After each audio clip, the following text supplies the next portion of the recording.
Hello, everybody. Welcome to the Evangelical Dark Web.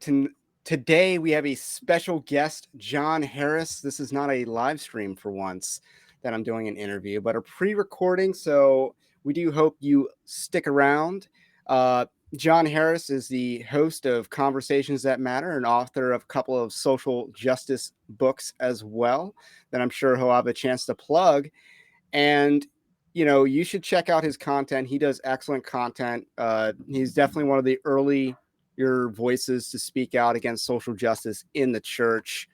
But today we're going to be talking about a topic that he loves, a topic that I'm also interested in very much, and that is history. Specifically, we're going to focus more on American history, because that's probably more his specialty from what I gather from a lot of his content. But we're going to do the interview with John Harris that you don't really get at a lot of other interviews that he does.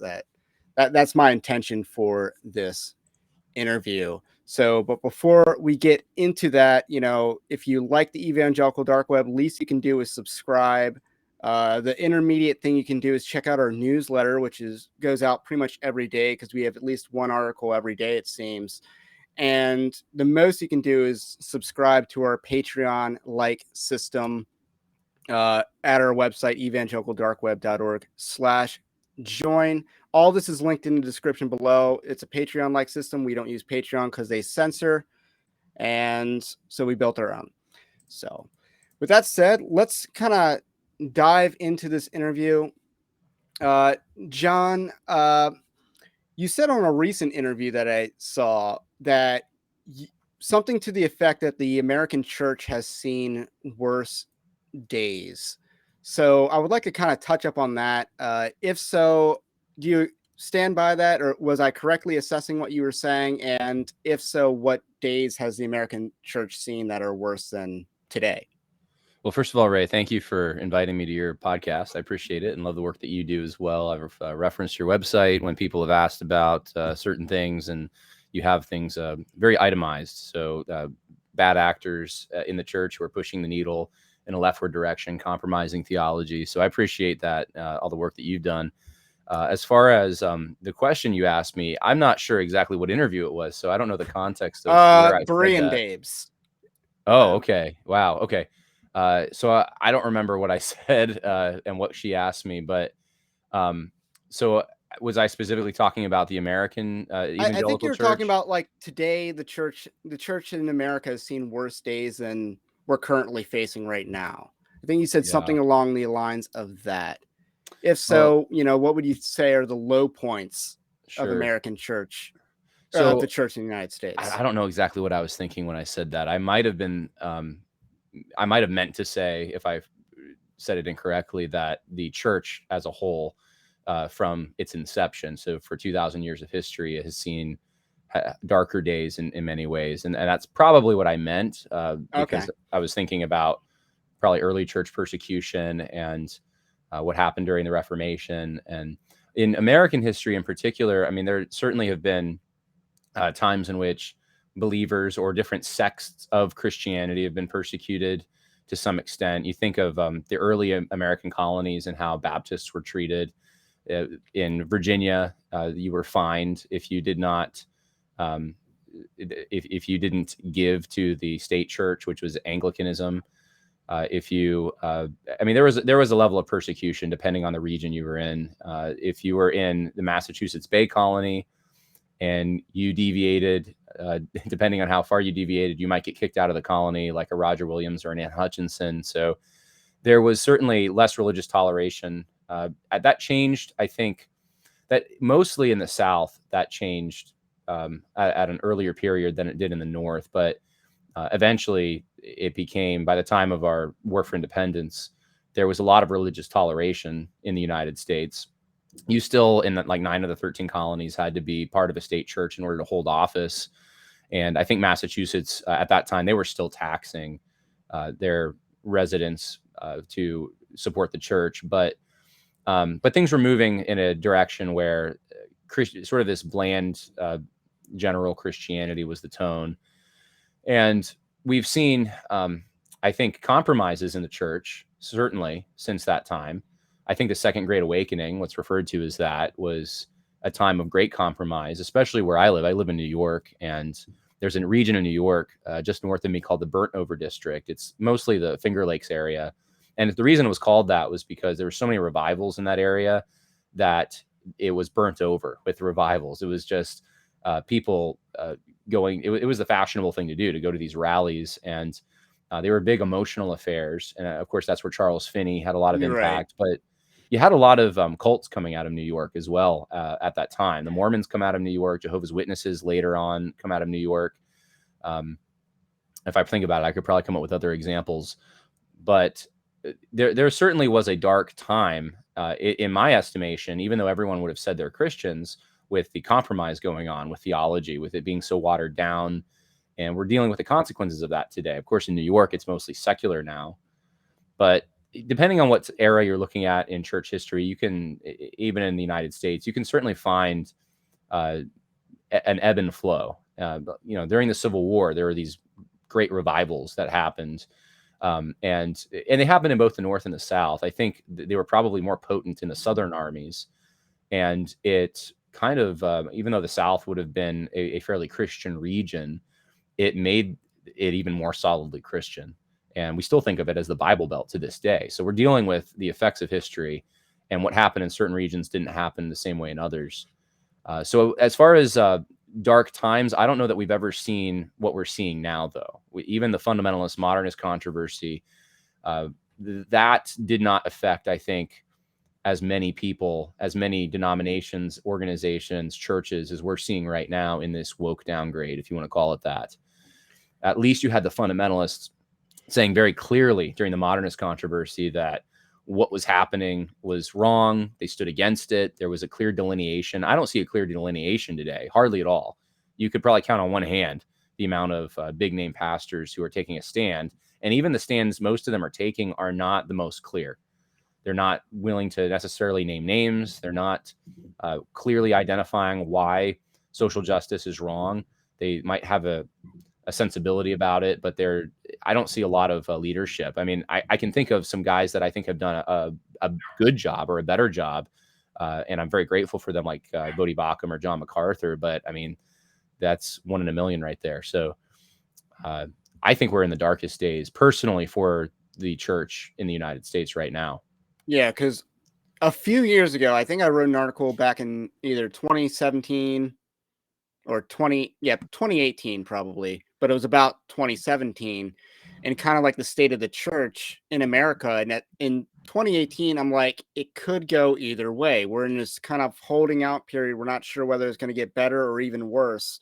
But Right. I would have pegged the worst time as 100 years prior, kind of going up into the 1910s, because that was a pretty dark time for America if you think about it.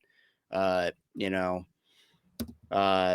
before The World War I. modernist, during World War I as well, and just America got wrecked in that decade politically, Yeah. and I don't know if we can ever really recover from the damage that decade did to the United States, but Yeah, it did a worse number on England and on Europe in general, by the church supporting World War I as a righteous thing to do. Really discredited the church, the institutional church in Great Britain. In the United States, we weren't in there as long, and we didn't have as much of that. We definitely had some. And Billy Sunday, for example, saying that I forget how he phrased it, but encouraging people to participate in the war effort because it was their Christian duty. I mean, there were things like that were happening, but it wasn't like as pervasive as an institutional church, because we didn't have an right. institutional church.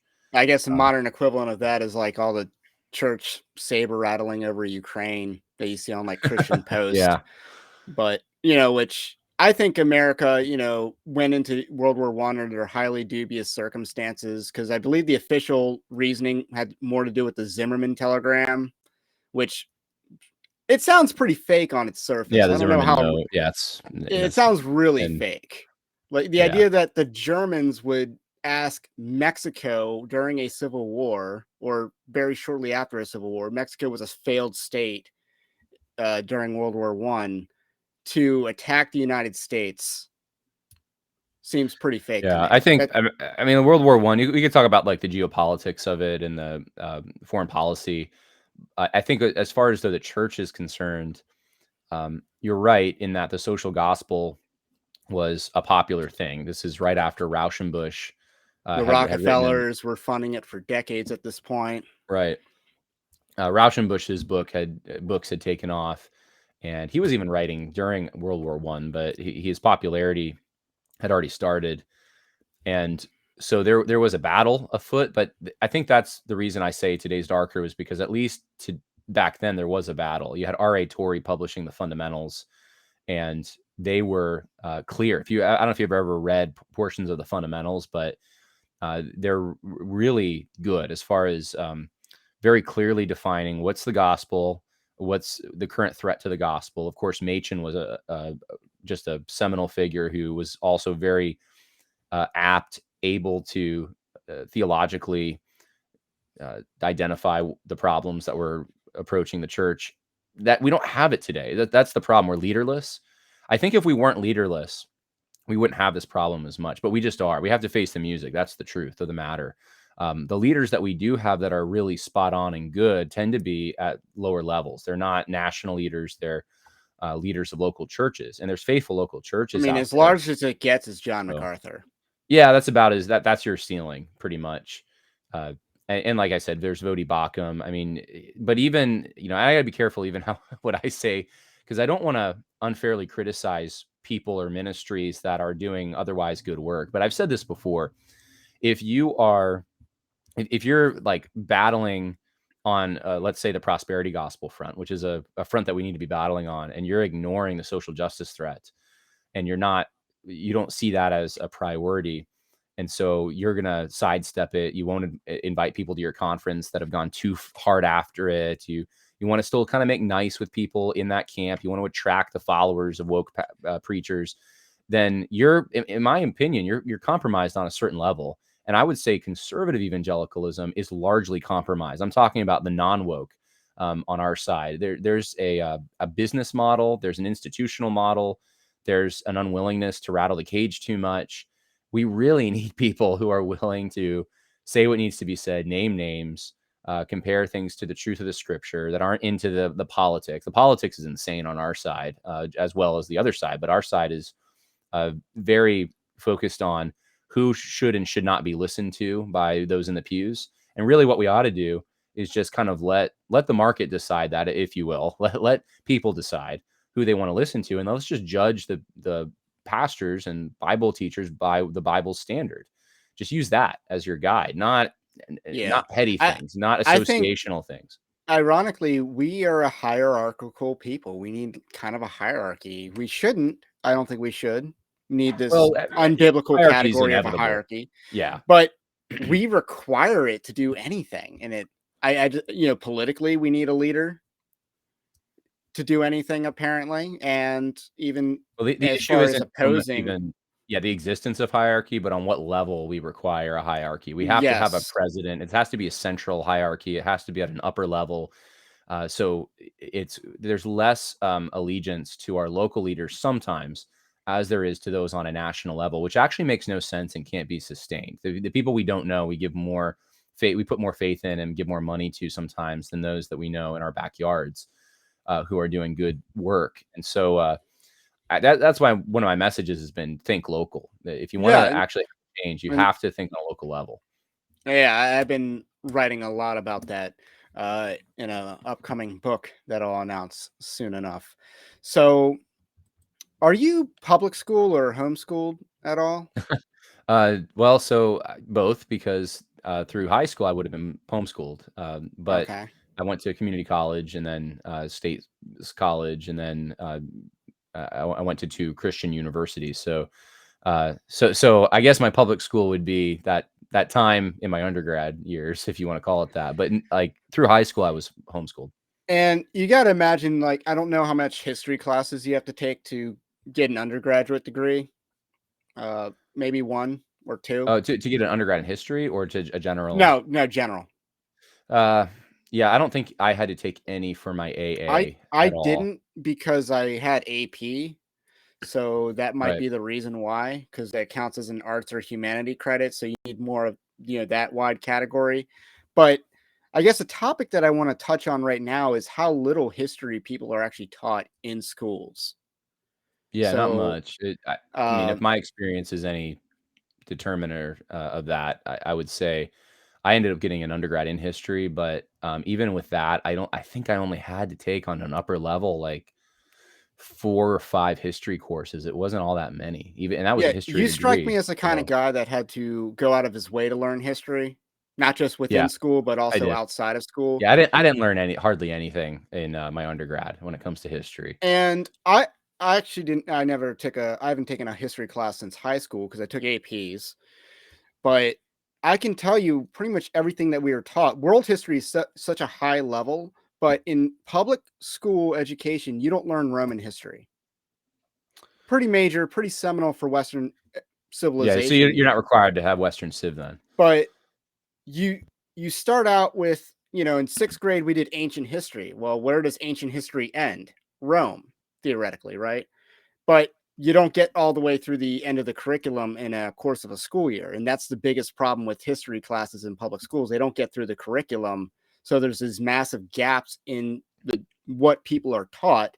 And that's Right, to say nothing about what they remember, but let's just judge people by what they're taught for a second here.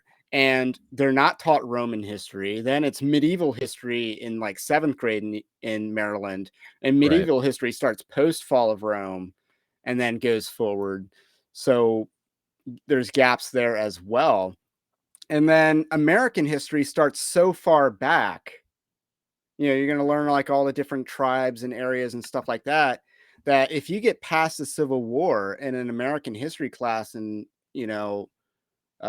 public schools, you're above average there. You got past the Reconstruction period, and into the Gilded Age. Like most people don't know the Gilded Age of American history, so their history stops at the Civil War, basically. Right.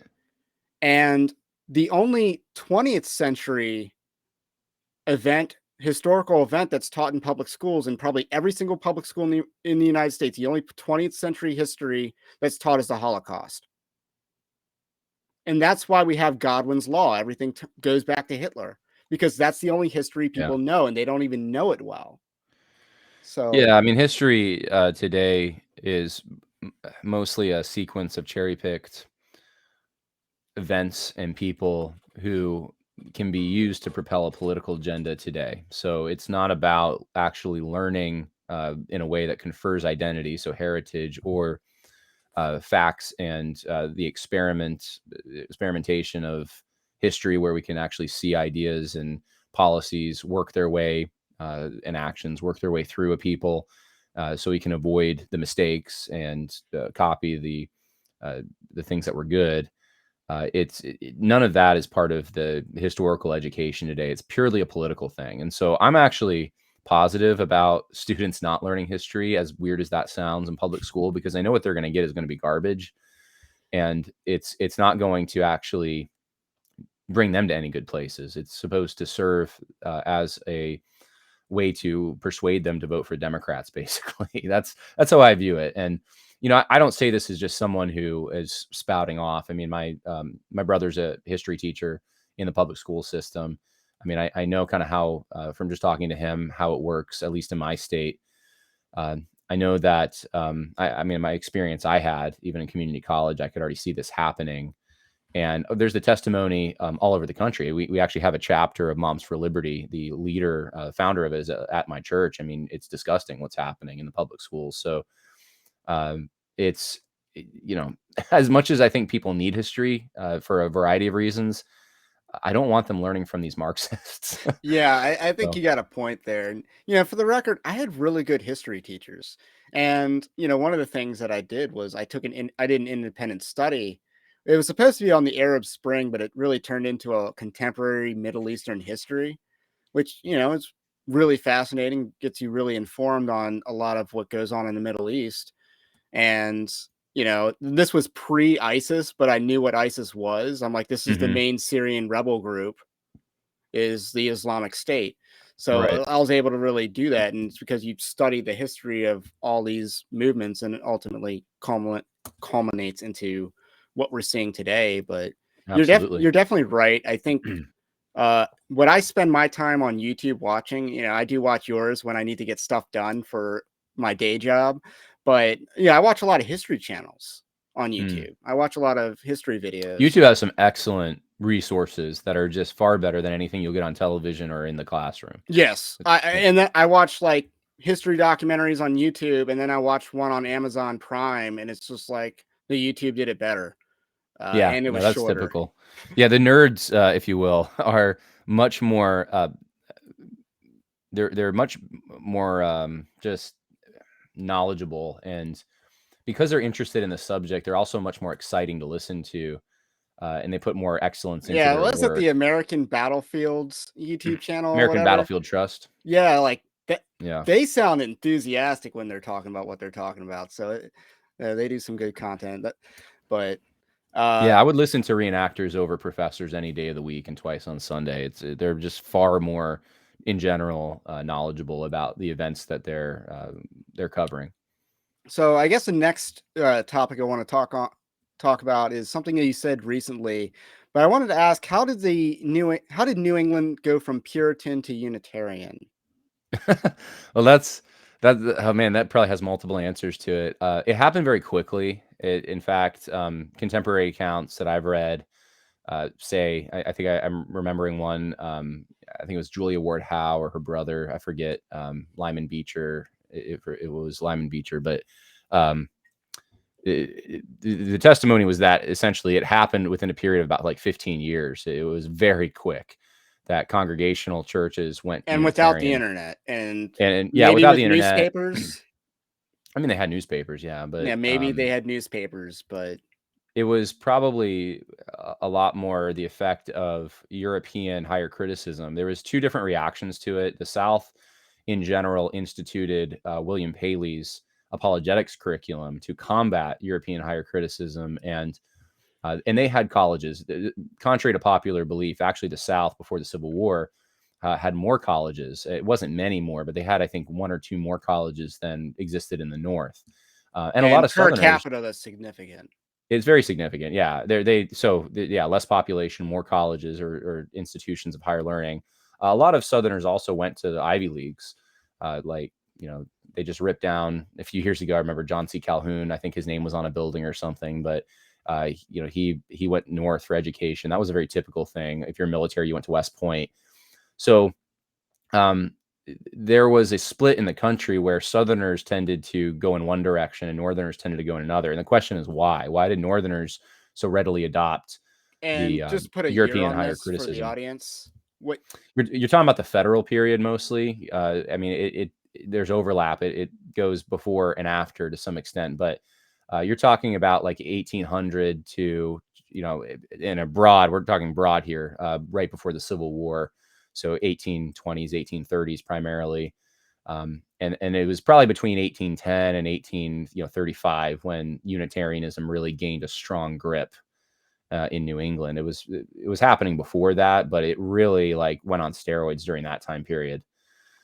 So there at that time, you have a lot of ideas coming out of Germany, especially, but also England. You have eventually Darwinism comes to the United States, but there's also these proto-Darwinist ideas that are floating around, and they were adopted in the North more so than they were in the South, and they affected our Ivy Leagues. So the manufacturing centers for pastors, where institutions that were even started to produce good Bible believing pastors, were now filling the minds of future pastors with all these notions.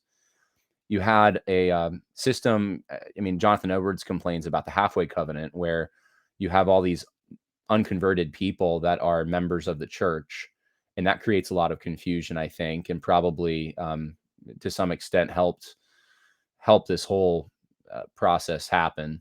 All these people that claim to be Christians that aren't, and and some people would probably point to the Puritan instinct. They would say that because Puritans were wanted to be the shining city on the hill, they focused a lot on their own efforts and what they could do to bring about this state of affairs on the earth. That even though their theology was reformed and they believed in total depravity, that their the way that they functioned, practically speaking, contradicted that, or eventually contradicted that. And so, I mean, I've heard this argument before that essentially, even though they said they believed man was evil, practically speaking, man was capable of good, and through his own efforts. And so that was what led to Unitarianism being adopted. That man, through his knowledge and thinking and philosophy and these kinds of fields, were able to ascertain truth. And so man's knowledge became more authoritative than the word of God. And that shift was what enabled the popular sentiments coming from Europe, like transcendentalism and Unitarianism, to gain foothold. So those are like three different answers to the same question. But I would tend to favor, I would think there's actually truth to all three of them. And I would tend to favor that Puritan instinct, because today, if you go to the same regions, the great, great, great, great, great grandchildren of these people, the Puritans, they're still Puritans in their sentiments. Now they have a completely different idea of what man is, the completely different theology, but they're still about the business of trying to make this great society. It's through now liberal social action. But if you're a heretic, if you're someone who doesn't go along with their social justice agenda, then they would want to cast you out the same as a Roger Williams. I mean, you deviate from the plan. They want conformity. I saw that with COVID. They march in lockstep way more than people who are more independent thinking in the South and the Mid-Atlantic states. So I think that probably undercut their theology eventually, and this notion of we can purify eventually was what enabled them to kind of get around their theology and put too much stock in man's wisdom. So I hope that helps, at least maybe points you in the right direction. So, one of the things that you've been very critical of is the response that conservatives have had to the 1619 Project, which is kind of like a New York Times initiative. And one of the responses that came out of that was like the 1776 initiative or something like that. Something Mission, that yeah. was a very Trump uh, created thing, I guess. So, what Right. is your alternative to the 1619 Project? Well, it's not out yet, and it's not even really created. And there's some essays that have come in. It's going to be kind of like the 1619 Project, a series of essays that'll be a book, and Lord willing, a conference, and then a documentary. And I'm hoping a curriculum as well. But it's called the 1607 Project. And the reason 1607 is picked is because that's the date the Jamestown settlement was achieved, and it's when the English gained a foothold in what is now the United States. And so there are competing dates. Obviously, 1776 is one. 1620 is actually one, when the Pilgrims came. And I have my reasons for thinking that those are not the dates that we should be probably picking. And I view it this way. It's like if you're tracing the headwaters of a river, you want to you want to take the source of the stream. You're tracing the source. You don't want these tributaries and saying, oh, that's what America is. Or certainly 1620 contributes. What the Pilgrims have contributed, there's no doubt. But what is, fundamentally speaking, what are the roots of America? When did America start? And America is essentially an extension of mostly the British Isles, the culture that exists there, or existed there. And there's a good book called Albion Seed about this by David Hackett Fisher, where he traces these different folkways from England to the United States. And it accounts for many of the differences that we see between even ourselves. So that's my alternative. And I just reject the proposition nation concept, which you see that in the 1619 Project and the 1776 Commission. And so I don't actually see them as that different fundamentally. Now, they would have a different probably perspective on what should be done today in the United States, different political interests. But the people behind the 1607 or the 1776 Project, a lot of them are what would be called West Coast Straussians, or Japhaites. These are people who are very influenced by this notion that the United States is more of an idea than it is an actual tangible people, and that live in a tangible place. And so that's how they get around some of the negative things that they don't like about early America, like slavery, or that women couldn't vote, or labor laws that eventually, affected children. They could work for these 12-hour days, or you pick whatever um, issue you want. We just shoved that somewhere else. Yeah, well, the way that the 1619 project deals with it is that they'll say that these negative things that are archaic and evil and wrong, and our grandfathers are horrible people for it. They say that is that's part of what America was, but America is struggling to overcome these things, and we have a great long march through history today, where we've come to the point of even recognizing today of all days, same-sex marriage and transgender rights. And I mean, they put it all in one bucket, that equality is making its long march. And so the American ideal, or the American creed, is, you can see glimpses of it at the beginning, but we're slowly realizing it. And so the 1776 wouldn't be that much different, in that they would just put a stop earlier. They wouldn't want to go as far as perhaps LGBT stuff. They would say that the American creed would have started, probably they would have rooted it. I'd say what I've read about the 1776 commission is in the Declaration of Independence: all men are created equal. And then that gets picked up by Abraham Lincoln, and slaves are freed, and women get the right to vote. And then we have the civil rights movement.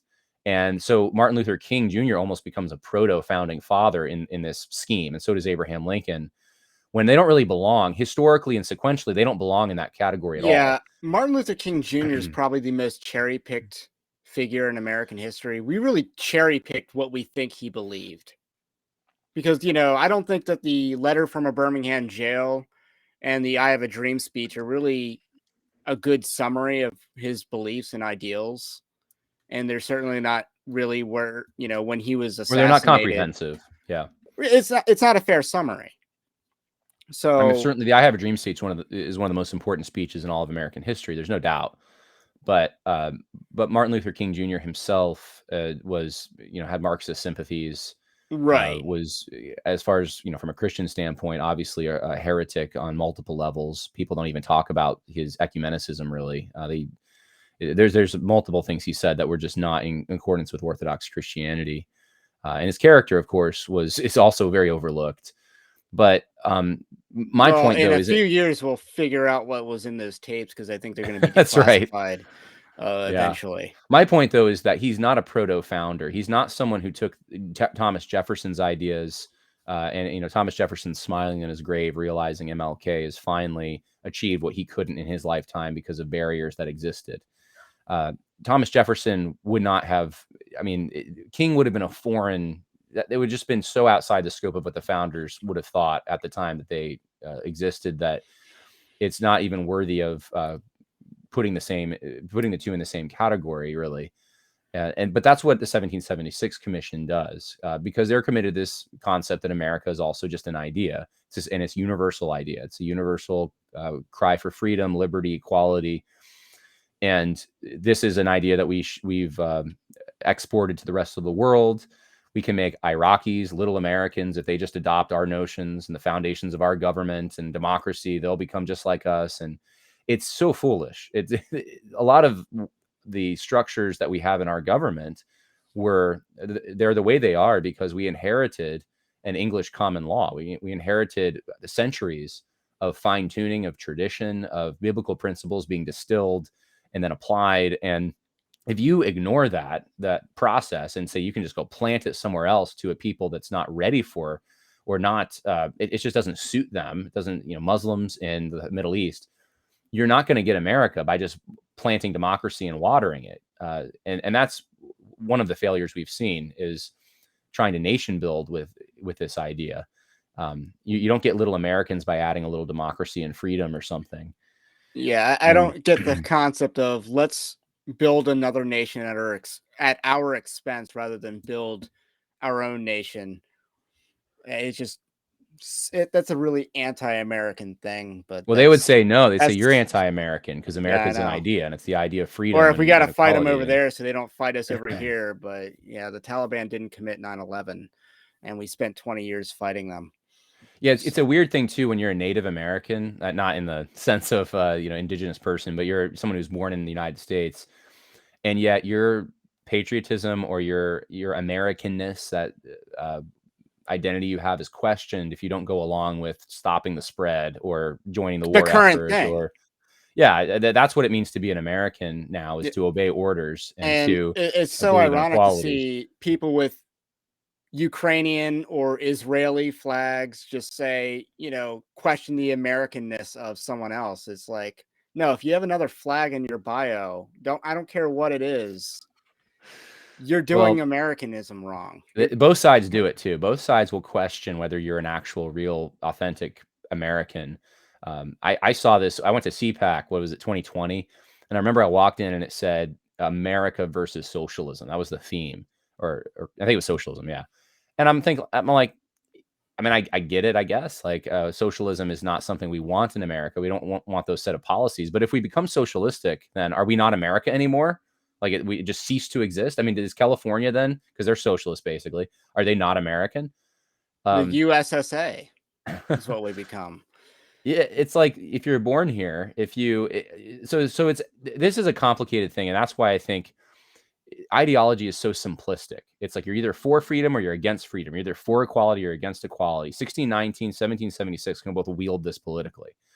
But in reality, if you were to say, if you were to define what's an American, it's a much more organic thing. It's something you see when you know it when you see it. It's not something I can necessarily give you an itemized list. Like, I can give you um, certain characteristics of what would mark an American, but I can't give you like they must meet these 6 qualifications and that's what makes an American. An American is, I would say, someone who is from this country, or has, at the very least, they've become a citizen of this country. So they've gone through this process. Uh, that has to be there somewhere along the line.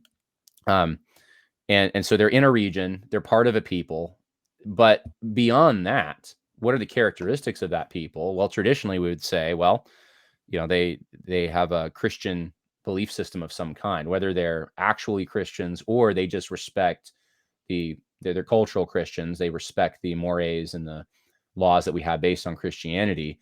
They're a Christian in that sense. And so that's part of what being an American is in some way. And I can't give you a percentage. I can't show you. I can't really articulate it beyond that, other than to say that um, it's a respect for the heritage that we had on some level. That you can't like an American isn't someone who I mean, you can have, put it this way, bring it down to a family level because that makes it more simple. Can you have a child, let's say in a Christian family, who's not a Christian? Yes. Is that child part of the family still? Yeah. Now, if that child rebels against the family and says, well, I don't agree with Christianity anymore. I don't agree with the traditions of this family. I don't want to celebrate Christmas anymore. I don't want to come home for that. I'm not going to listen to the music that my mom and dad listened, whatever. Does that child get kicked out of the family? No, but you can identify that as a rebellious thing, that child is cutting off a part of his identity that was passed down to him. He's taking something valuable and he's casting it aside. He doesn't become not part of that family anymore. He's still part of the family, but there's a tension there. And I could say that with the modern left, there's a tension. You guys are casting asunder all the things that were true and valuable, that gave you the blessings that you're actually enjoying today. That child who's rebellious benefited from the stable mom and dad and all the economic benefits that come with that, and all the rest. So I'm not into going and questioning people's authenticity, whether they're an American or not. But here's the main question. This is what I'm working to. That family, do they cease to be Christian then? Are they not a Christian family now that their son or daughter has rejected the faith? Are they not? Do they cease to be a family if their son or daughter rejects some of the family values and moral principles that they've passed down? No, that the family is still a Christian family. You just have a son or a daughter in rebellion. And so, what is America? Okay, now bringing it to a national kind of uh, level, is America Christian? I could say yes in that sense, that America fundamentally, its laws, its institutions, its mores, its history, they all trace back to a Christian, a fountain, if you will. And that's still present in our society, despite what the things we're doing to try to destroy it. Now, it doesn't mean that we don't have people rebelling against it today and that they're not Americans necessarily, but they are they're in rebellion against what they've been given. And so I think the difference between, like, let's say Donald Trump and the elites in both parties is that Donald Trump recognizes that fact.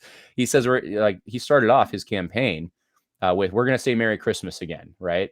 And then people gave him all sorts of flack for it. And then, of course, he ended the whole thing with him standing with a Bible outside of a church, because he was trying to signal that this is part of who we are. This is part of our identity. It didn't change just because we have a bunch of rebellious children. So Yeah, that's one thing about Trump. Like, even if he's not the perfect embodiment of what it means to be an American, he at least recognizes that as good. He recognizes that as kind of America's identity.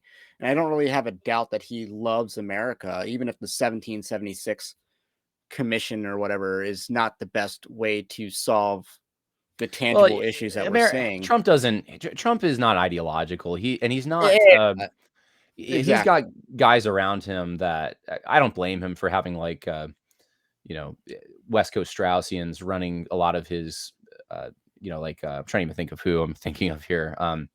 People like Michael Anton. I don't blame him for having those guys in positions of authority, because there just simply aren't enough people of the paleo-conservative type, which I would be in, to do those jobs. So he has to pick from all these neoconservatives to run stuff. And so I don't think Trump is, but here, Trump's instincts, though, are very much very pro-American. different. Yeah, he's very pro-America, but he defines America as the people. It's the people and the place that they live in. It's not an idea. It's not an abstract thing. It's not this thing you can wield to support any policy you want to support. It's like, and Obama and Bush both did that. Obama would say things like in his second inaugural that, he would quote the Declaration of Independence: "All people are created equal, therefore we need same-sex marriage," right? And Bush would quote Lincoln's Gettysburg Address and say the proposition that all men are created equal, which means we got to bring that to the Middle East. They would both do this and basically say that true Americans will be behind their policies. Trump doesn't do that. Trump, because he doesn't see America as this shining, glowing concept that we have yet to live up to. It's a dream that we have yet to actually realize. He doesn't see it that way. He sees it as it's here. It's now. It's not in the future. It's right now. America exists. It's the people.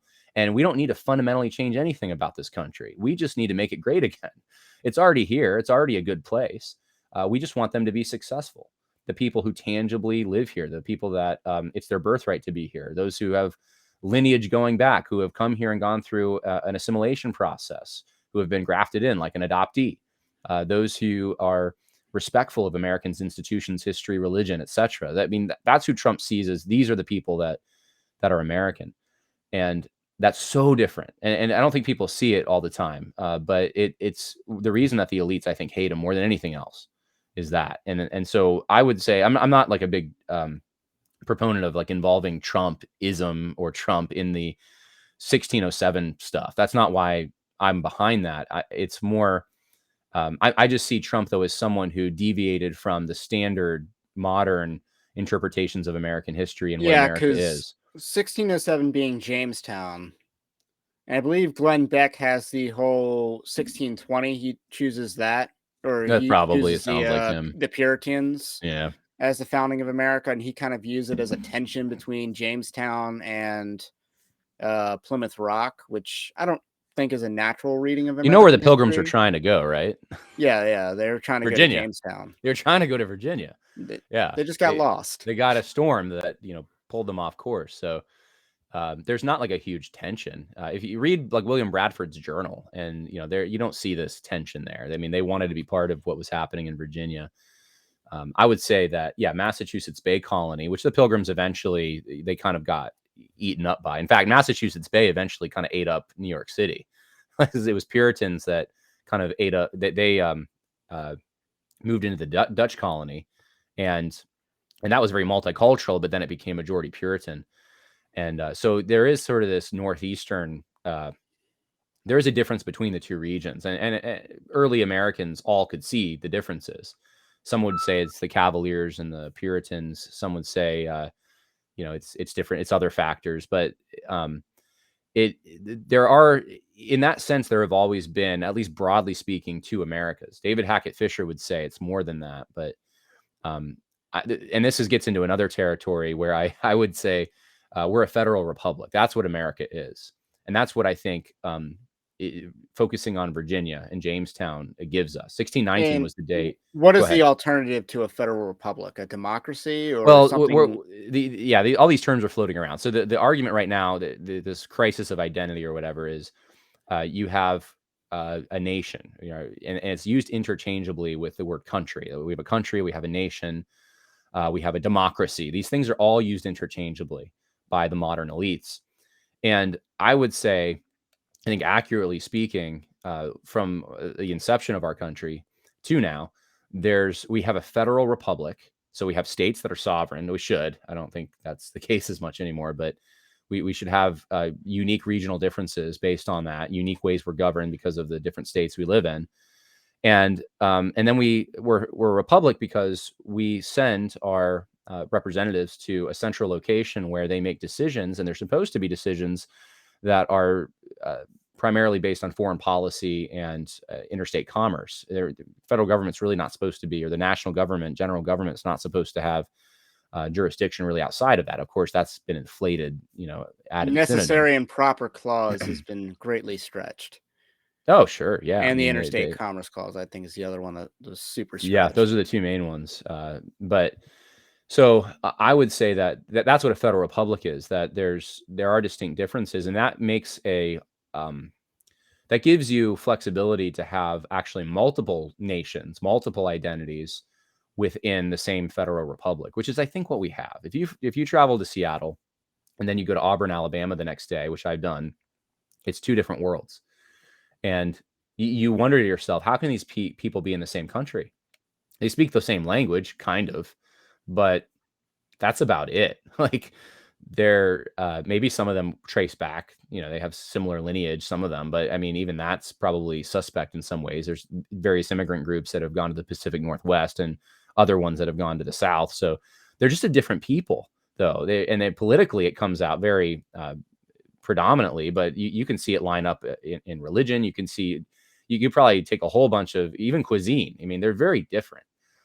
So if you have a federal republic and a nation, or I shouldn't say nation, but I even have it in my speech patterns. If you have a general government that does not intrude on these local and regional customs and laws, then you can actually live in an alliance in a federal republic with these two diverging areas. But if the central authority controls everything, then it makes that very difficult, because one side gets control of the government and they're going to impose on their enemies, and the other side gets control and they're going to impose on their enemies politically.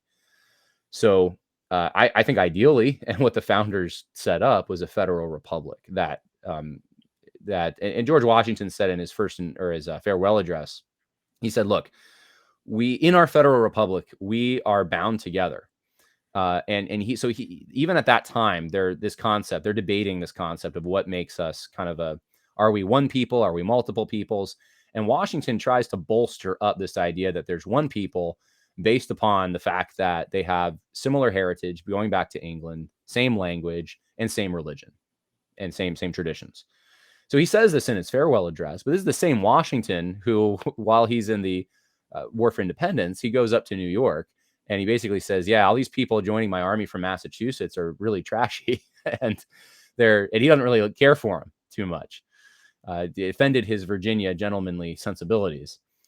So this has been a tension that's kind of existed since the beginning of a republic, which is why the founders were geniuses to make it a federal republic instead of this top-down kind of central authority, which is what we're living in now. So this does lead into, I guess, the next topic that I had in mind, which was more about the American Civil War. And I'll just say, for starters, was the South a federal republic in their form of government? They copied their form of government. I mean, if you read the Confederate Constitution and the United States Constitution, there's very little difference. I mean, the Confederate Constitution does acknowledge God. It explicitly bans the slave trade. Yeah, which one is of the very things contrary to the popular notion that this was supposed to be some sort of slaving empire in the South.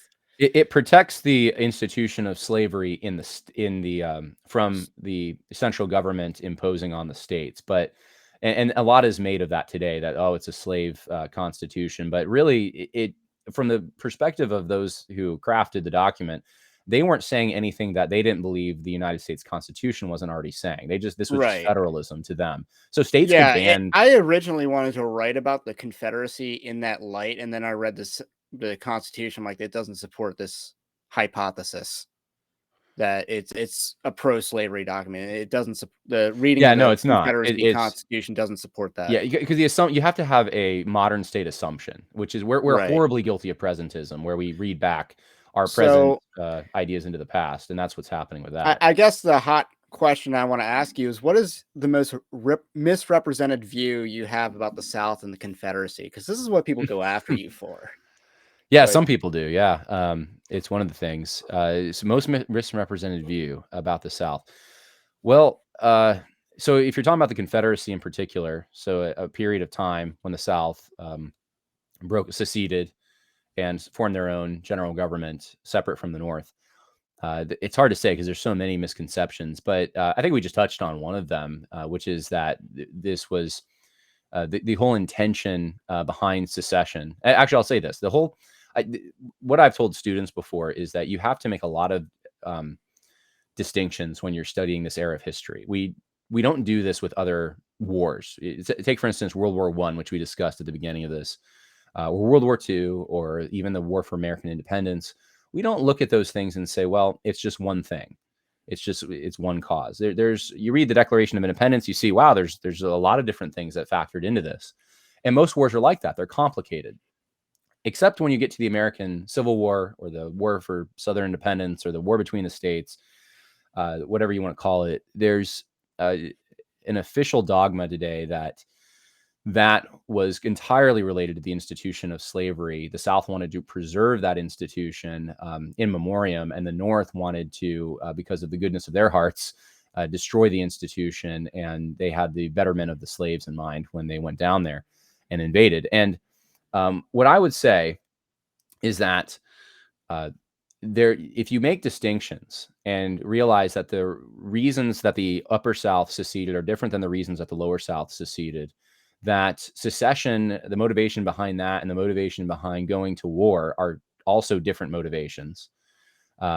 If you make a distinction between the political issue of slavery and the moral issue of slavery, then the whole thing, that whole narrative I just gave you, which is the orthodox narrative, it falls apart because um, the Upper South didn't secede because they were trying to preserve the institution of slavery from Northern attacks or anything like that. They seceded because guess what? There's an invasion, and we didn't think we were signing up to be invaded. And so they didn't like the fact that the central government, that the Lincoln administration was willing to invade sovereign you're right, states. because So, you'll have to correct me. You have to fill me in on which states seceded first. But by the well, time, was it Tennessee rolls South around, Carolina, Tennessee yes. was like, "Hey, we don't like the federal mobilization of troops." That's why they invaded, right? Uh, Yeah, I'm trying to remember the so specific states like Tennessee, Virginia, North Carolina. I mean, they don't say anything about slavery um, in their documents, their secession ordinances. The lower South, there's four or five: Mississippi would probably be. Mississippi, Texas, South Carolina. I think, if I'm not mistaken, Florida. They mention slavery in their secession documents. Then you have to make a distinction between the political issue of slavery and the moral issue of slavery. For instance, in the Mississippi secession ordinance or declaration, I can't remember which one. I think it's the ordinance. They specifically talk about slavery and say that but they make sure that it's the political issue of slavery that they have an issue with. And what is the political issue of slavery? Well, it's not the issue of whether slavery is morally right or wrong. It's the issue of what's constitutionally allowable. Can slaves be taken into the general territories of the United States? One of the issues in the balance of power in the Congress was whether or not a state was going to be a free state or a slave state. If it was a slave state, then the economic interest would be with the agrarian South. If it was a free state, it would be with the manufacturing North. And the Republican Party was very dedicated to this idea of free white labor. They did not want black people. They did not want slaves into those Western territories. They wanted, they had a totally different vision for what America economically ought to be. And and so if this is why Bleeding Kansas had such a problem, if you have, go ahead. Yeah, that was kind of like Congress being a little cowardice on and indecisive on an issue. Yeah, they just kept basically kicking the can down the road. They never actually really they once they even thought they dealt with it, they had never really dealt with it. It was splitting the country apart, and it was about the balance of power more than really anything else. Yes, there were abolitionists who had a moral issue with slavery, but and they did fuel some of the things like John Brown and what he did, but there's a political issue though that is really the fuel for the motivation of the lower South to secede, and it's not the only thing. There's a tariff involved as well. There's economic right. things, but Tariff would have been huge for, South Carolina in particular, but yeah, yeah. for cotton, the Lincoln when he was elected, I mean, that was one of the first things was to get a tariff in there that was more oppressive than the previous rate, and so you have these issues running together, and they would have seen them more as one issue. They could have made a separation, but it would have been the same people that want free white labor in the Western territories are the same people who want high tariffs and protectionism and want to make us essentially, if you want to use the concept of slavery, us civil slaves. They want to make the southern region. They want to enslave them economically, and so they would have seen it as actually, ironically, this is a part of our own freedom. Our civil freedom is separating from these people. They won't follow their own constitution, which does not authorize them to prohibit slavery in the territories, that was one of their big beefs. Um, and think about it this way: from their perspective, allowing slaves into the territories did not increase the number of slaves. It didn't decrease the number of slaves. Right, And because I'm saying, they already banned the importation of slavery. right, they already 1808, I believe. Yeah, they're not supposed to import any slaves. Some of that still happened, but they're not supposed to. So it didn't increase or decrease. All it really did was it kept Southern rich Southerners, the gentry, the people who would have been would made up your political class, your elite class. It prohibited them from entering the territory. They couldn't live there, and so that when you don't have that class of people, your elites, your leaders in a territory, then when it gains statehood, it's going to end up being more in favor of the northern interests instead of the southern, because the southerners are prevented from even going there with their slaves. So that's how they would have viewed it at the time. So when Mississippi and Texas and South Carolina and I think it was Florida and Georgia, when they seceded, the lower South, that was one of the things that bothered them about it was, they could not exert their influence, and they knew they could see the writing on the wall. If these Western territories keep becoming free states, we're outvoted. And John C. Calhoun saw this 10 years before. He died 10 years before the Civil War, and he saw this exact thing happening during the federal period, and which is one of the reasons he was trying to create a link economically between the South and the Midwest, because they are natural, culturally, they're very similar, and they're natural allies against the Northeastern interests. But one of the things that helped the Northeast gain the support of the Midwest was this the West wanting the Western territories for free white labor, because that was in the interest of the Western territories. They wanted they had immigrants coming in, especially from places like Germany, and they wanted to push them farther and farther out west and make it a white man's country. Essentially, they had actually a racist motivation in some ways for much of this. Even many of the abolitionists you'll find, their views on race they are, from the perspective of today, would be so And racist. just a quick question: how Yeah. much of an abolitionist movement or anti-slavery movement was there in the South? In the 1830s, there were more anti-slavery societies in the South than in the North, but you have to be careful with what you mean by anti-slavery society. There's a difference between what is often called gradual or progressive emancipation, and then just abolition. Those were two different things. Well, I And guess so, any of that, I guess. yeah, any anti-slavery, there. I mean, it. I would say by the 1840s, it was that was dying out in the South. I mean, there were still a lot of Southerners, and perhaps even the majority, I would say, would have probably said that slavery inevitably slavery is going to end. like Robert E. Lee said it was going to be the influence of Christianity would cause it to end eventually, but that it wasn't something that they could immediately end without great devastation and economic consequences, and it would be bad for the slaves as well as for the economy in general. So you would have, I think, most people would have had this. I mean, like, I'll put it this way: slave traders were like the scourge of society. They were very looked down upon, even in the South and the North. And most of the slave traders were Northerners. It was Northern shipping that brought slaves to the United States, but they were looked down upon, and so it wasn't considered a very noble profession, shall we say? Right. And there was an idea that this would eventually fizzle out somehow. The question was how to do it, and so there are different strategies, and the strategies that the abolitionists wanted, who were in the Northeast primarily, was an immediate end without any compensation or integration. So that was part of what I talked about with the Western territories. We can't integrate slaves into these territories, and we don't want them in our territories. There were laws on the books in the North. The first Jim Crow laws were in the North. So they didn't want them up there if they became free. And that's why the Underground Railroad went to Canada. It didn't go to the Northeast. And one of the reasons, at least. The other was the fugitive slave law.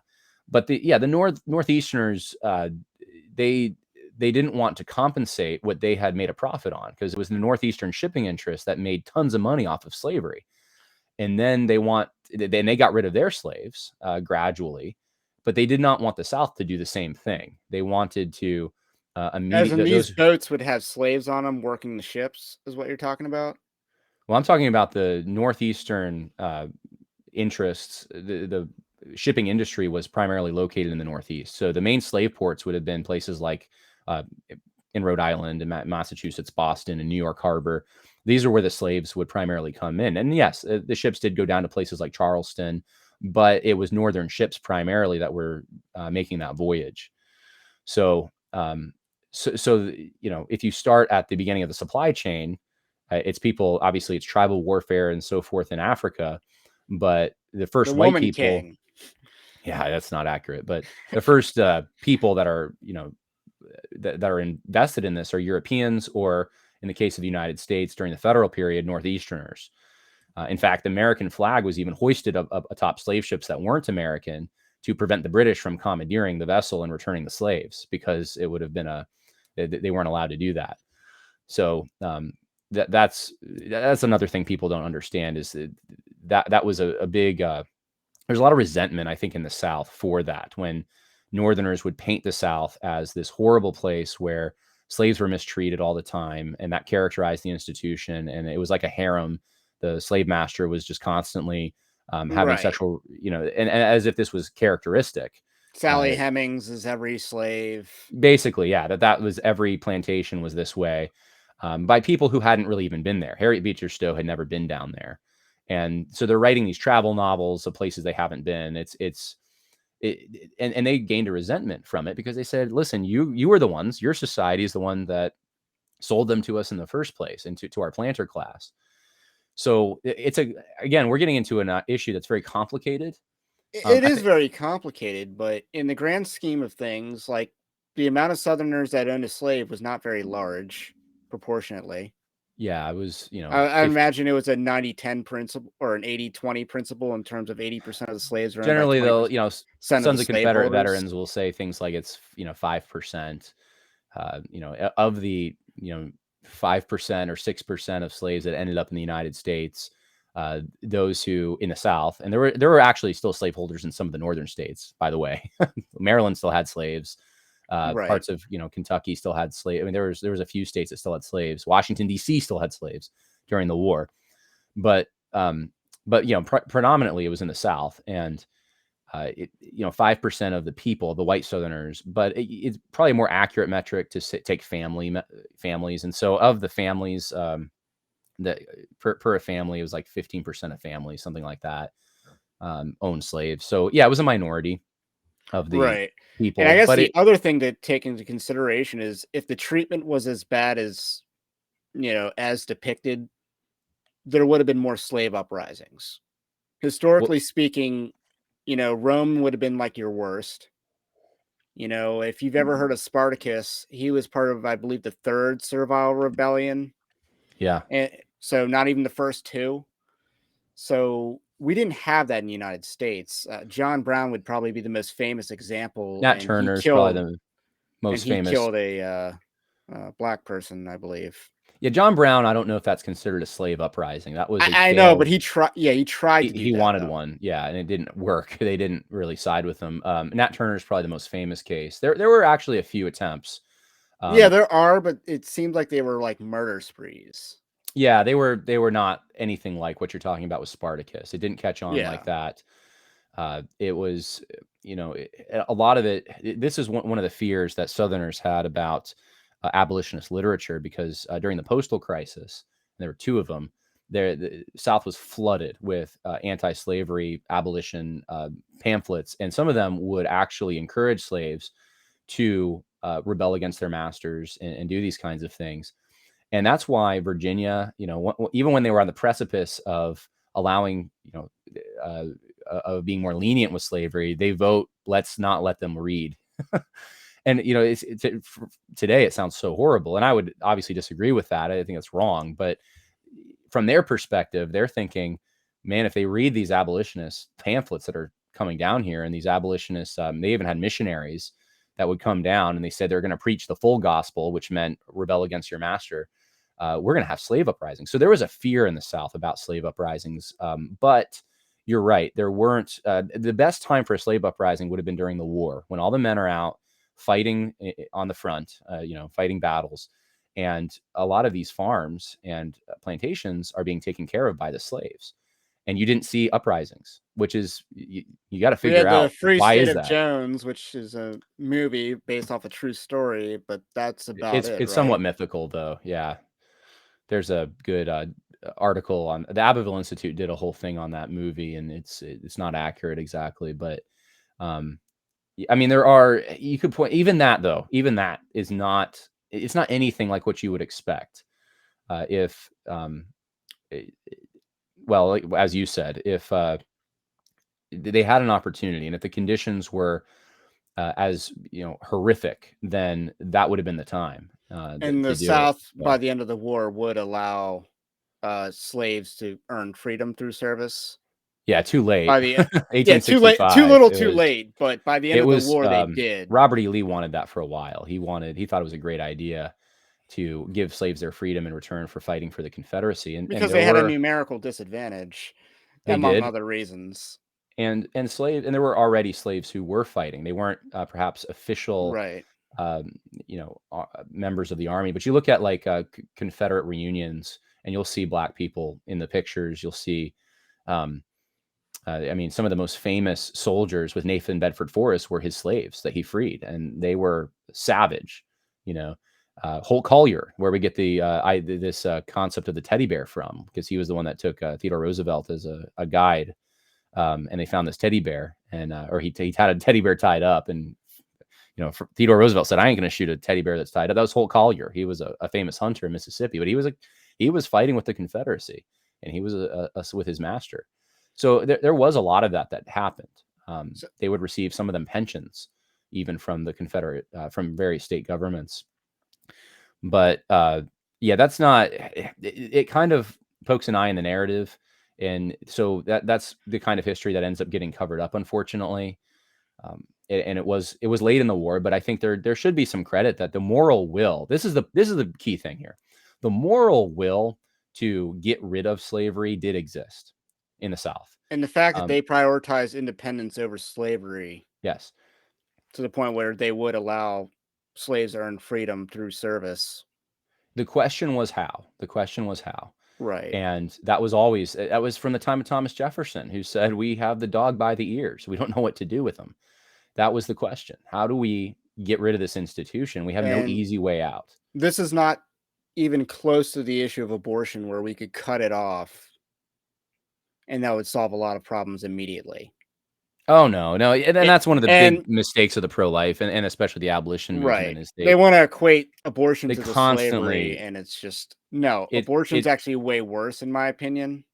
it's murder. Oh It's yeah, absolute murder. that's primary number one reasons. Second, like we can cut it off instantly, and we don't even have to um, ease it out. And Yeah, then it goes directly contrary to a moral will of God. I think the best you could yeah, say with slavery, what you could say is that like things like polygamy and other things that God allowed and regulated, the principles behind it, the practice of the institution ends up putting you in these scenarios that undercut the law of God, that undercut biblical principles. You could probably say right. that, Yeah. which is why we need to phase this out. And that's why Christians have generally supported ending slavery, like in Rome or in actually, I believe Mexico was the first nation to end slavery. Then England, but only in England, not even the rest of the colonies, I believe. So I don't really give them credit for that. And then the United States. Yeah, the But United States, well, they weren't the last. Brazil was the last in the Western world for it, but well, slavery I still. was saying we were like the really two and a half, or depending on how you want to measure it, because England only banned, they got it banned in the England, British Isles, I think, but not in the rest of the colonies. Yeah, So I don't yeah, really it think that is unique counts. to So we were societies like number influenced. two, really. To Societies end. influenced by Christianity are um, they uniquely have a drive to get rid of that So particular chattel I got to get slavery. your So, hot. I got to get your hot take on this. Robert E. Lee or Stonewall Jackson? Who was the better general? I, well, it's hard to say. I mean, they're different and they worked well It definitely together. went downhill when Stonewall Jackson died. Yeah, I mean, if he didn't die, there's people who Yeah. speculate would the South have actually won the war despite their inferior numbers and supplies. But um, I mean, they're very different. Jackson was much, The Shenandoah Valley campaign of Stonewall Jackson is a textbook example of defeating a numerically superior force through yes, detail. I think that was a really impressive campaign. yeah. So Robert E. Lee probably was a better strategist, and Stonewall Jackson was a better tactician.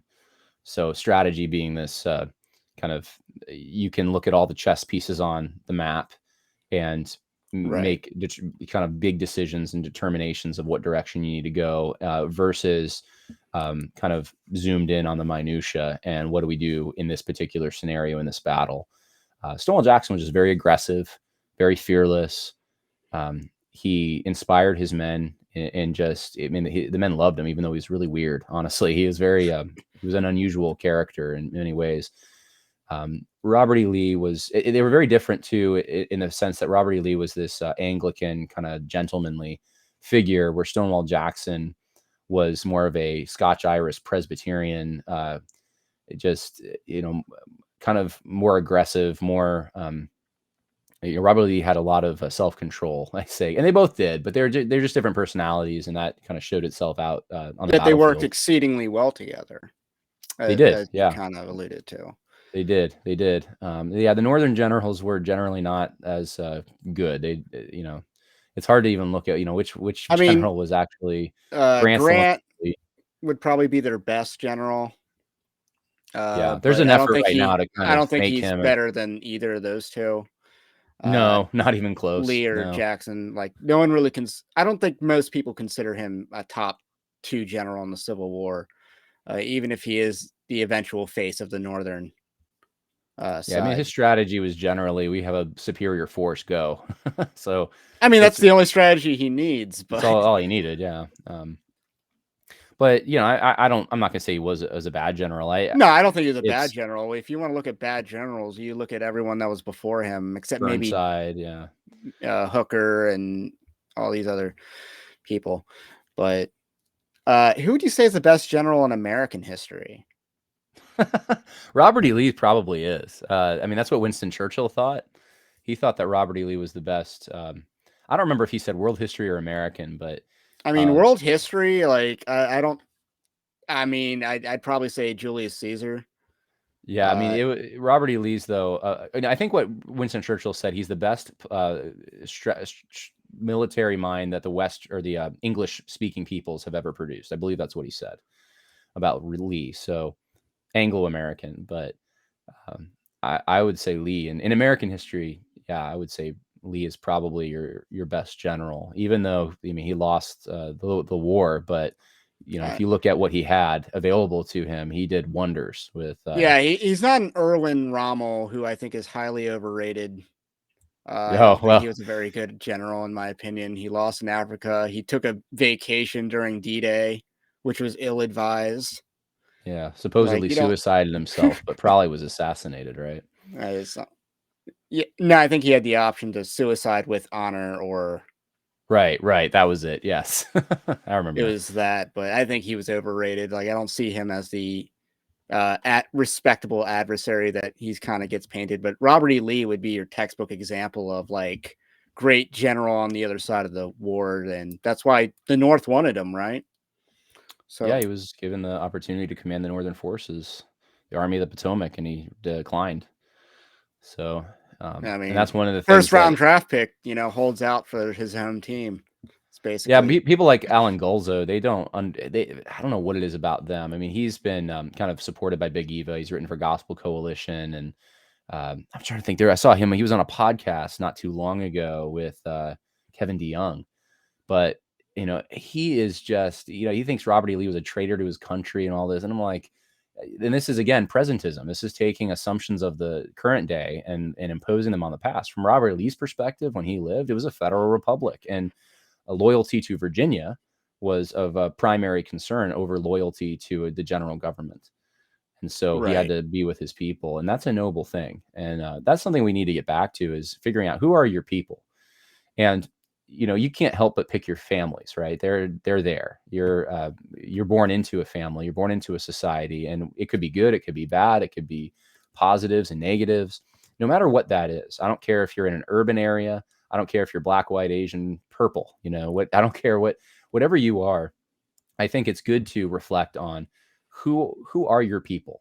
We have a big identity crisis today, and primarily for Christians. Obviously, the church, the brothers and sisters in Christ, is a primary spiritual identity. But I'm not completely talking about that. I'm talking about in this physical realm and in the temporal realm. Who are the people that you have obligations to, loyalties to, responsibilities toward, and I think when people reflect on that, it helps them order their lives a little bit better and serve the people that they ought to be. And so Lee was able to do that. He could tell the difference between, an offer that, honestly, if he would have been successful, and he would have won the war for the North quicker. He could have been president of the United States. I mean, he was that popular. He was popular after the war. New York banks were using him to sell, to get people to bank with them. And I mean, he was just, Oh I mean, wow. they wanted to. He declined it, but yeah, his image was being used in the North. People, both sides, loved him. And he said, no, my responsibility is to my home. And that's why after the war, he went and worked at Washington College, because he thought it was his responsibility to prepare the young men of the South to face the responsibility of now growing up in this war-torn economy, and to behave like gentlemen at a time when there was a lot of unrest. There was a lot of violence. There was, I mean, Yeah. the Reconstruction period He wanted gosh, people to be decent men during indecent times. basically, yeah, he knew who his people were and who he had an obligation toward, and it's something So to respect. So you did a video, maybe it was like a year ago, about uh, Warren Harding, kind of basically painting him as an underrated figure in American history. So, who do you say is the most underrated president in the United States? Would you say it's Warren probably Warren Harding? Harding. Yeah, yeah, Warren Harding is definitely up there. Yeah, because he's in the conversation for being like, most people would have him ranked in like the bottom five, but he doesn't Yeah, deserve to be in the conversation for worst president. Like, you put not him with even in like his. yeah, Benjamin Harrison or Howard Taft or some of these other presidents. You can't really list achievements of theirs too readily. Um, yeah, I mean, it's hard to say. I think Warren Harding and Calvin Coolidge definitely deserve a lot of credit for uh, taking us out of the progressive era and giving us policies that led to the booming 20s, an economic boom. It's not examined enough, I think, what they did. They were deregulators. They were real conservatives that, honestly, conservatives today should be looking back to for inspiration. They shouldn't. We shouldn't be looking at I MLK. overlook at Reagan to some degree. We look too much at Reagan because I think It's that's. now it's not even Reagan as much. It's like MLK and Abraham Lincoln are like, that's Oh, supposedly these are the conservative heroes, which both of them would have been progressive in the time they lived. and the conservatives would have opposed them. I mean, suspending habeas corpus, central banking, Yeah, unconstitutional. that Go kind of ahead. makes you think that a lot of these early presidents, John Adams would be underrated, Hmm. by comparison to his successors, Quincy Adams, even a lot of these one-term presidents that were early on in American history. I mean, James Polk is probably the best one-term president. Is he? I don't think he ran for a second term, but in terms of he accomplished in 4 years was expanding America's territory. He settled the Hmm. northwestern dispute, and annexed Texas, and defeated Mexico pretty handily. Hmm. I think that's a pretty good accomplishment, and he did that in one term, I think. But otherwise, I mean, I don't know. Yeah, he was a general, I believe, before. That was at the time when we elected a lot of generals to Oh, public really? He was office. a general too? I knew we had like 7 presidents that were generals. I didn't think he was one of them. But Yeah, I think he was. I'm looking it did, up just to did make he sure that I'm did he not. fight in the war, or? He's a 4-star general. Yeah. Oh, wow. Uh, I I got to tell believe. my No, wife hold on. that That's a different James. That doesn't make any sense. Hold on. That's a there's different James Polk. Haha. No, I thought he was. If my memory serves me correct, I thought he was involved in some Indian wars, and that was one of the things that. there's William Henry Harrison was a general from that uh Yeah. in the Battle of Tippecanoe. So there's Yeah. that Maybe Andrew I'm thinking of. Jackson, and then Zachary Taylor Yeah, I'm was thinking the of. I'm thinking. hero You know of. what? I think what I'm doing is I'm associating Polk with Zachary Taylor, and that's probably Okay, there we go. what I did there. But yeah, so despite having a master's in history and a bachelor's, I don't remember everything from early American history. but So yeah, but I yeah, think he may be the. You may have a good argument there. Because I know a little more about Warren Harding because I read about him. I agree. He's I definitely one of the probably most underrated, because when you run on keeping America out of the League of Nations, which is based, he kept his promise. he was the good solution to presidents we had before I that who think were he earned a progressive. little teapot dome scandal, which was really his administration, not him, right? So Yeah, he wasn't really responsible for that. It's as far as we know. I mean, we have a limited record to some extent, but yeah, I mean, people hated him. I mean, there was all sorts of rumors going on about him that he had black lineage and stuff, which at the time that was, scandalous. scandalous to I mean, because if you think about Plessy in the versus North. He Ferguson, was from Ohio. Plessy versus Ferguson, the guy was 1/8 black. Uh, Plessy, I believe, Yeah, which it's interesting which is because kind I of think it was weird. I was reading the other day. Who was it? The William Lloyd Garrison, right? Who, like, the abolitionists, abortion abolitionists, love to look back to. He was the guy. He was the consistent Christian, which I'm like, really, William Lloyd Garrison. He wasn't even an Orthodox believer, but he William Lloyd Garrison said, so he wanted to get rid of laws that prohibited interracial marriage, right? You say, okay, woohoo, great for him. And then, but he says when he does this, he goes, well, I would support getting rid of those laws, but it's not because I want black and white people to marry. I don't want that. I just think that we should get Well, like we for the sake okay. of this abstract equality thing, we should get rid of them. But I don't want people to actually do it. And this is like your chief abolitionist guy. So Oh, wow. it's people. This is where the 1619 Project actually gets some things correct in that yes, there was discrimination against other ethnicities, including black people, for hundreds of years. There was. You can't deny that. The 1776 Project tries to kind of paint it as, well, we weren't living up to our ideals completely, but hey, look at the founders who wanted to get rid of slavery. Yeah. Meanwhile, though, they would have held racial views that are totally inconsistent with today's views. The same with the Right. abolitionists. They would have held views that are totally inconsistent with what we believe today.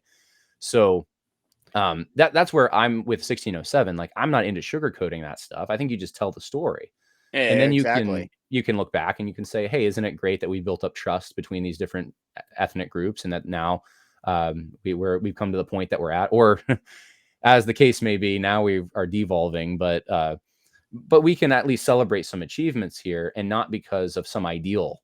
It's just because of people coming together and building trust in one another, and that's the strength of the American people, and we can do that. So I So guess in the ops, to flip the question around, who is the most overrated president in American history? Lincoln, there's in Okay. my mind, there's no That is doubt. a Yeah, hot take. That is a hot take from just in general. But I don't think you're completely wrong because I don't think he was the best president. I don't know how I it's would a say Lyndon success. Johnson certainly in the conversation. FDR, I think I probably almost might worked at the be. LBJ library. I almost got a job there. And I asked the guy, I said, do I have to like forward or support Lyndon Baines Johnson's policies if I work at the presidential library? And he goes, well, yeah, that's part of it. And I'm like, yeah, I'm not going to do it then. So I'm like, well, I'll work there if I don't have to support his policy. Like, I don't know what I thought I'd do, just undercut the Great Society. But uh, yeah, I mean, Johnson, I think FDR is definitely up there as well. He's like, I would say probably 15 years ago, 20 years ago, I probably would have said FDR. Said, yeah, FDR is the most overrated president here. I mean, he gets credit for stopping the Great Depression and Kind of being gets the America into World War yeah, II. well, winning World War II, even though Truman, but at the same time, I'm like, no, actually, he like fomented the Great Depression. He made it worse, and he's the one that got us into it in the worst way possible. Like it just, I don't think FDR was a good president at all, and we're still dealing with the crud that he put, like Social Security and these Exactly. And, big government initiatives. the embarrassment of the Um, Republican Party then was that in 1936, they elected their Mitt Romney equivalent, who was pro Social Security, but we just are funding it wrong. It shouldn't be an income tax or yeah. something like that. It's like, what a Mitt Romney, but Oh, that's who they I mean, that's elected. been the Alfred Landon is that candidate's name. Alfred Landon. Okay. He's 1936 governor of Kansas, which is why he was I guess the nominee. So in that vein, who would you say is the worst president in Well, American history? overrated Lincoln. Okay, worst. Man, I mean, a lot of people say Woodrow Wilson. I mean, the one we got is pretty bad. Joe Biden is pretty bad. Um, yeah, it depends what metric you want to use. Okay, so if you want to use like the how many people died under their watch, without or people that I mean, Lincoln again is up there. Um, I would say Woodrow Wilson is definitely up there too. It's I it's hard. mean, It's hard to pick between like Lincoln, Lincoln at least is Wilson. competent. I don't think, even a hater of Lincoln can't really say he was incompetent or wholly incompetent.